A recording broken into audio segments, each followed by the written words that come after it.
Knowledge की ज़रूरत थोड़ी ज़्यादा होती है, तो उनके लिए ट्राई किया मैंने कि साइंस से रिलेटेड कुछ एक्टिविटीज़ उनको क्लास में ही कराई जाएँ और बच्चे खुद से करेंगे, मतलब करके सीख रहे हैं, बताने से ज़्यादा वो एक्टिविटी जब करके सीखते हैं तो चैप्टर में अपने आप इंटरेस्ट आता है। मतलब चैप्टर शुरू कराने से पहले ही पूर्व ज्ञान जो अपन बात कर रहे हैं या हुक की अगर अपन बात कर रहे हैं तो एक्टिविटी उनको पहले एक्सप्लेन करके वो एक्टिविटी करा दी। उसके बाद जब चैप्टर शुरू किया तो उनको लगता है कि कुछ और नया जानने मिलेगा इस चैप्टर में, या मैं खुद से बना के लेके आऊँगा, तो ये उनकी तरफ से जब रिस्पॉन्सेज आते हैं कि मैम ये मैं करूँगा या ये मैं लेके आऊँगी, तो वो एक अच्छी चीज़ हो जाती है कि हाँ उनको सीखना है, साइंस में रटना नहीं है। और मैथ्स की अगर हम बात करें वैसे ही, तो मैथ्स में भी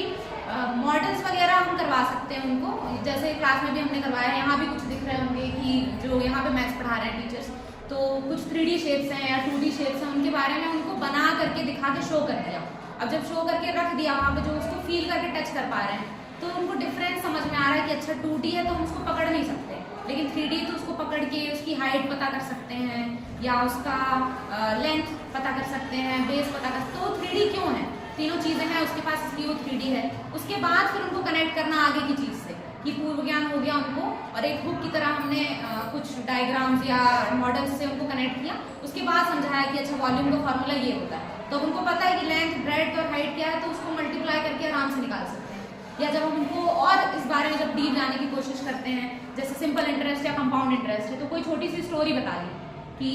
बैंक जाते हैं हम तो वहाँ से लोन मिलता है, तो वहाँ से जो आप इंटरेस्ट की बात करोगे तो उनको एक्स्ट्रा अमाउंट देना पड़ रहा है, तो वो कनेक्ट कर पाते हैं कि अच्छा ये फॉर्मूला है, इससे हमको ये पता चलेगा कि इंटरेस्ट कितना देना। तो मतलब कुछ चीज़ें हैं जो हम पहले कनेक्ट कर दें और फिर उनको एक्सरसाइज या क्वेश्चन आंसर्स या चैप्टर में डीप लेकर के जाएं, तो आसानी होती है बच्चों को समझने में। तो स्टार्टिंग में क्योंकि उन बच्चों को शुरू से पढ़ा रहे थे और वापस वही बच्चे मिले, तो बहुत ज़्यादा कनेक्शन बनाने में प्रॉब्लम नहीं हुई, लेकिन कुछ बच्चे जो मेन स्ट्रीम में नहीं होते, उनको मेन स्ट्रीम में लाने में बस थोड़ा सा मेहनत करने की